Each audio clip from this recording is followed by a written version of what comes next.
Hi guys, welcome to my kitchen. Now as we speak in the microwave, I have my broccoli cauliflower mix right here because I'm about to make some more flatbread because I've just run out of the flatbread. So I'll show you how I make that. So as you can see, I've emptied out a bag like this, which I have steamed for I've steamed it for 4 minutes. And I let it cool down, but so it's cool to touch. And there's 300 grams of cauliflower and broccoli mix. I buy this at Coles. So I've let it cool down. I have emptied it onto a clean, brand new chucks, just a cloth, anything you have at home that's clean, obviously. And then this is very important. You must strain it well. Look, there's so much juice within the cauliflower and broccoli, and if you don't strain it well, then it looks quite yucky, doesn't it, doing this? But it's good. It's all good. It's all clean. It's all really, really good.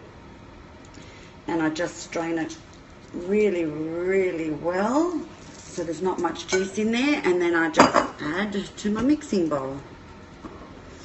Okay. And then I repeat because I use 2 lots of 300 grams, which means 600 grams. Squeeze the juices out of this, otherwise you're going to get soggy flatbread and it'll break and it won't be pleasant at all. Into the bowl it goes. Add 2 eggs and a teaspoon or half a teaspoon of nutmeg, depending if you like it or not. So guys, you can see I've added my 2 eggs and my nutmeg. I did about not quite a teaspoon of nutmeg, and then I just mix it in really, really, really well, so it all mixes in together.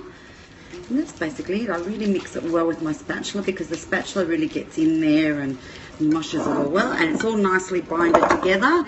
And I have my tray with baking paper on top, and I just put the entire mixture onto my tray.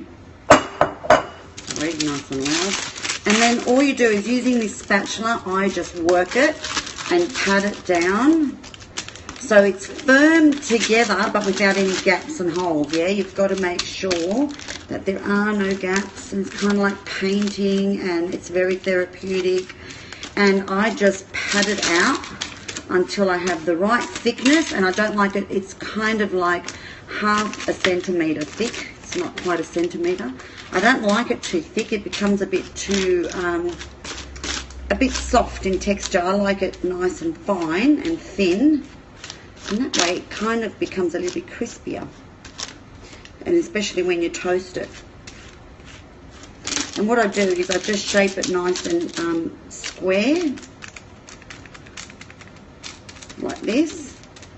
You got to get creative, guys, and it's all nice and packed in together nice and tight. We'll keep going, and it kind of looks like this. See, it's not too thick either, if you can see. I don't know if you can see. Oh, it's not too thick. There you go. And I've got to rework it. So, yeah, and then you just keep working it until you're happy, and I'm happy, and it's all evened out, and I'm going to pop it in the oven for about, I don't know, 20 minutes to half an hour. Just keep an eye on it, okay, until it's nice and golden. Take it out, slice it up, and let it cool down, and it's ready to go. Okay, I've removed this, and as you can see, it's nice and golden. You can see just here, it's crispy and golden. It's very hot. So what I then do is I remove it from the tray on the paper like this. I keep holding it by the paper. I turn it onto a cooling tray, and I let it sit here. As you can see, it's steaming hot, and I let it sit here to cool down, and then I slice it according to how I like it. You can use it as is for a whole big pizza, but it's too big. I usually will slice this into 1, 2, 3, 4, 5, 6, about 6. It's not bread, obviously, and it's definitely not me, but it's as good as bread, and I've made it me, and I've made it part of my life, and I've learnt to love it. And this is not as good as tomato sauce, but it's good, and I've learnt to love it, and I will never touch the tomato sauce because it's so processed. And my chicken patties, my God, they're not the real deal sausages that you buy, and they probably look wonky, but can I say, they are so delicious. Nothing processed in them. These are my seaweed crisps. Sorry, these are my seaweed. I can't live without them. I love them. I have them in the evenings. I need to open up a packet of something, and it's usually these. I found them in bulk at the Asian supermarkets. This is what I buy now. These are the teriyaki ones, and then I also have the plain ones. I buy these from the Chinese supermarkets, and I limit myself to 2 of these a day. I could have 3 or 4 because there's hardly anything in there. They're so healthy. But I like to have, I think we need to exercise willpower and limits, and we need to exercise our minds. And I do say 2, you know, and what I do is I break them up into 4 little bite-sized bits. I put them in a bowl and I sit there at night with my tea, and I feel like I'm eating chips. It's really, really good.